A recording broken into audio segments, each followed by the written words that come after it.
Okay, as promised, we're into part two of this little training series, and this is going to be all about where do college coaches find their players. I have a long list in front of me here. We're going to break each one down. We're going to talk about each one, the pros and cons, and hopefully this will shed some light for you into how you set up your plan to get recruited, because I'm pretty sure that's your goal. I want to help you get recruited. So here's how college coaches are finding players. So, first of all, the most obvious one that most people would know is tournaments.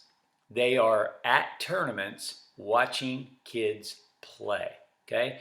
And I emphasize watching you play because we're going to talk about camps and showcases and things like that. But when they're watching you at a tournament, first of all, they want to see you playing against high level competition.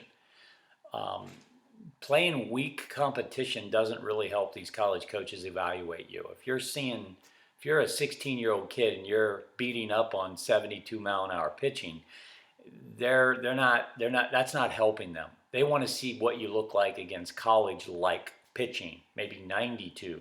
See how you handle that. Okay, so it's not just any tournament, it's quality tournaments, and they're harder and harder to find all the time. So they are there.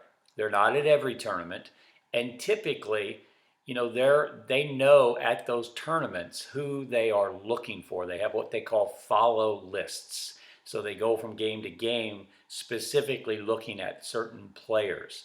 Rarely, if ever anymore, are these guys just sitting up in the stands and watching random baseball. Okay, it doesn't work that way. So if you were thinking you were going to go somewhere and look up in the stands and see all these college coaches that are just hanging out there, it doesn't happen that way. Okay, and they're certainly not going out to random fields just to see if there's any players out there. They don't do that. So they are at tournaments, but they are specific tournaments, and they're looking at specific players most of the time.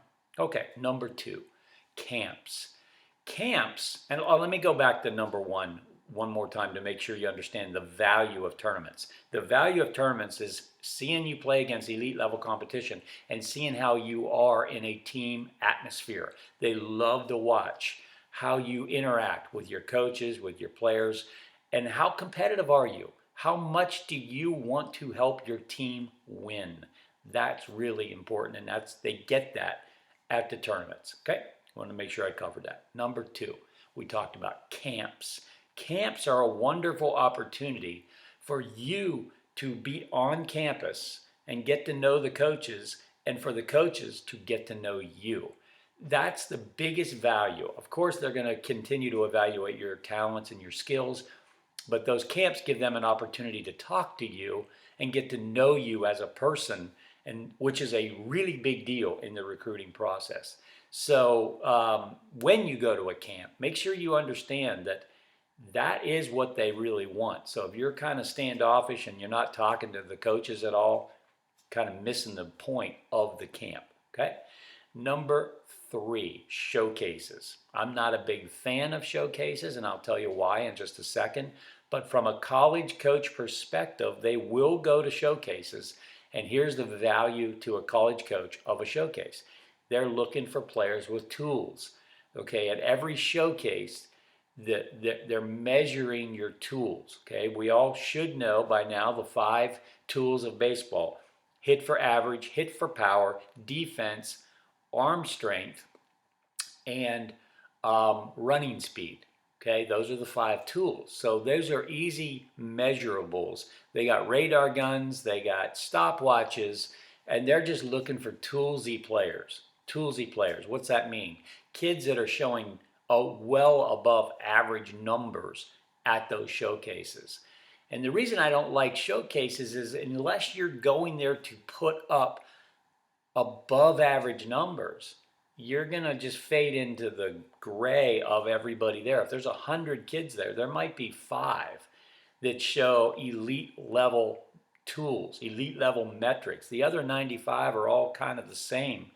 So you have to evaluate yourself before you go to a showcase and say, if I go to that showcase, if I spend $250, And are my numbers going to stand out in any way? Do I have an absolute bazooka cannon that I'm going to be in the top 5 arm strength? Am I going to be the fastest kid at the showcase? Am I going to just hit tanks in BP and nobody is going to be able to do what I do? You know, if the answer to that is no, I don't think a showcase is any value to you because you're just going to get overlooked. Just an honest approach.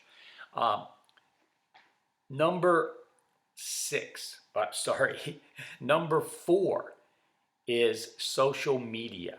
Okay, now this is one that will be into 2 categories as I tell you about how they find you, because there's another element going on called vetting. How do they find you? How do they vet you? So social media is in both those categories. They can find you on social media. I don't think that is a huge part of how college coaches are finding you.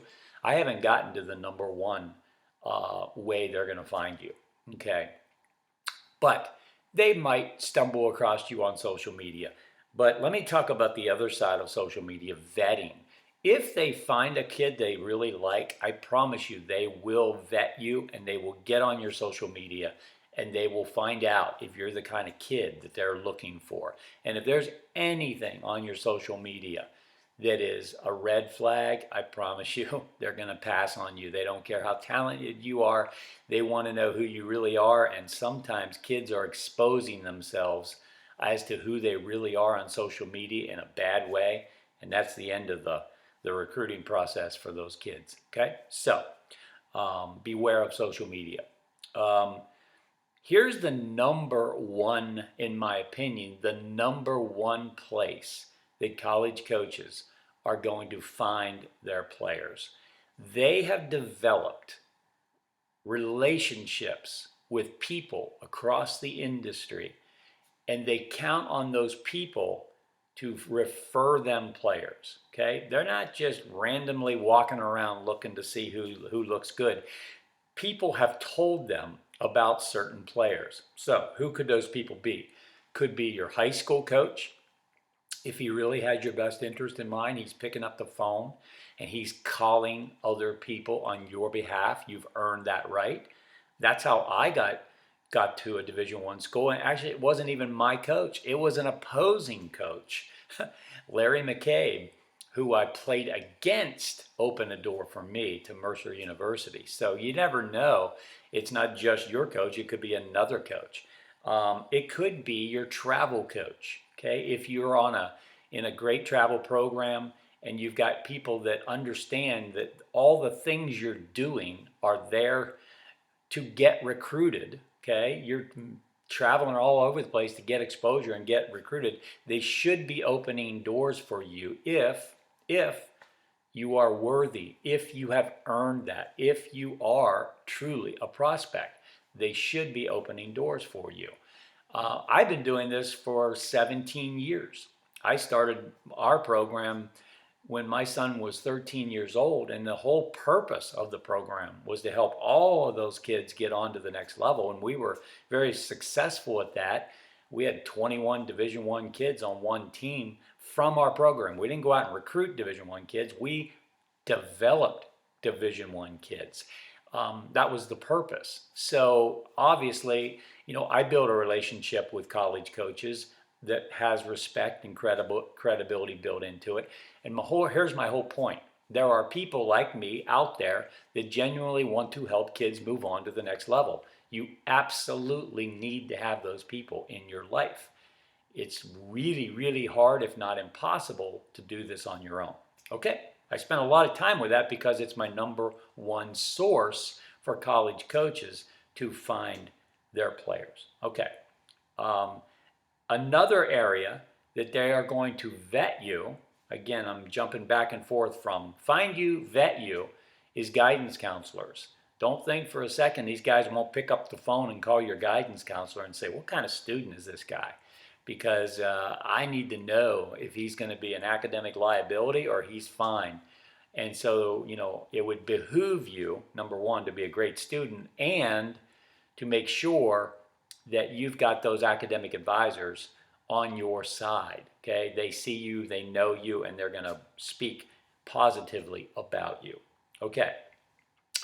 Um, Here's another area that they're going to vet you if they do find you. They are going to find out if you are a me-centered or an other-centered type of person. Let me break that down. Me-centered, selfish, other-centered, have a servant's heart, okay? Here's why. The kids that have a servant's heart are great teammates. They do everything they possibly can to help their team win. The kids that are me-centered, self-centered, selfish are out for themselves. Okay, so here's a great indicator of which one you are. Are you taking any time to serve others? If the answer is yes, and these college coaches will find this out, if you are doing community outreach, if you're going to anything in your community to help other people, there's lots, the ways that you can do it. And if you don't, you need to find some ways and get involved. And it's not just because you want to get recruited, it's because it's a great thing to do. You will grow immensely when you start helping others who are less fortunate than you. So that's a vetting technique that college coaches use. Okay, here's another way college coaches can find you and vet you. That's your parents. Your parents. College coaches are literally scouting parents when they're at games. They will notice who doesn't say anything. They will find out who you are, I promise you. And they will watch you. And if you're not saying anything, you're not riding the umpire, you're not yelling down, tips to your son for, during the game coaching, they notice that. On the other hand, if you are, they notice that. And they will shy away from parents that are overly involved in this, and especially parents that are making a lot of excuses for their son. I'll share one quick story with you that will exemplify this. The Duke coach years ago came up to watch one of our players named Orlando Pena, and he sat right beside Mr. Pena during the game. And Mr. Pena didn't know who he was because he didn't wear anything from Duke. So Orlando did not have a particularly good day that day. I think he made an error or two, cost us a run or two, and struck out. He didn't do that very often. He's a really, really good player. But that day wasn't a good day. In between games, I said to the Duke coach, so how do you like Orlando? And he goes, well, I can tell you this, I love his dad. And I thought, wow, okay, did you talk to him? He goes, no, I didn't talk to him. I watched him. And I watched him not react to any of the stuff that was going on with Orlando. He just kind of let it happen. The Duke coach also noticed that Orlando, even though he was having a bad day, rolled right through it. And he loved that. So parents, when you're out there, you are being scouted as well, okay? Here's a place that college coaches find their players that you would never imagine, most of you, okay? Other college coaches. There's a tendency for us all to think that these college coaches are somehow enemies. They play against each other. They hate each other. It's not like that at all. These guys are buddies. A lot of them played together. A lot of them, socialized together. They're friends. Yeah, they're recruiting. It's competitive, but they're buddies. You'll see them out having dinner together, having a beer together or something. They talk all the time. So I'll just use this as an example. Let's take a major college, Power 5 college coach, and his buddy's coaching at a D2 school, okay? And they're out to dinner. And the major 5 guy says, or the Power 5 guy says, hey, I saw a kid the other day. He's not a guy for us. He can't play at our level, but he would be an awesome D2 guy, okay? He will give him your name, your phone number, everything, and he will help that guy recruit you because you're a great player. Maybe not for the Power 5, but for that. Or let's switch it around. This D2 guy is watching this kid play, and the D2 guys know if there's a Power 5 school that's involved, they're probably not going to get the kid. Okay, so the D2 guy says, man, I saw a kid the other day, you need to get on. He can play at the highest level. I'm not going to get him at D2, but you can get him for sure. Okay, That's how this works. So you want to make sure that you are always playing the game the right way, because you never know who's watching you. The last one, this is not a biggie, but it's something I still recommend that you do.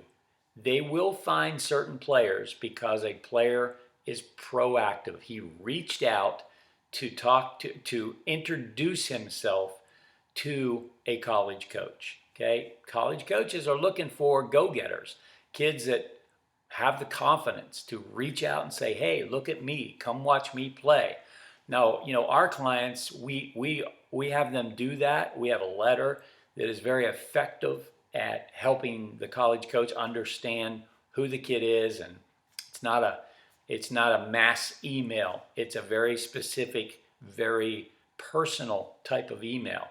And so if you need help with that, get help with that. Don't send something out that's ineffective. Make sure you're sending something out that somebody like me, who has told you that is a good letter. Make sure you do that before you send it. But I'm going to wrap this up. But these are the places, I covered a lot of them, of where college coaches are finding their players, why at those specific events, what is the value.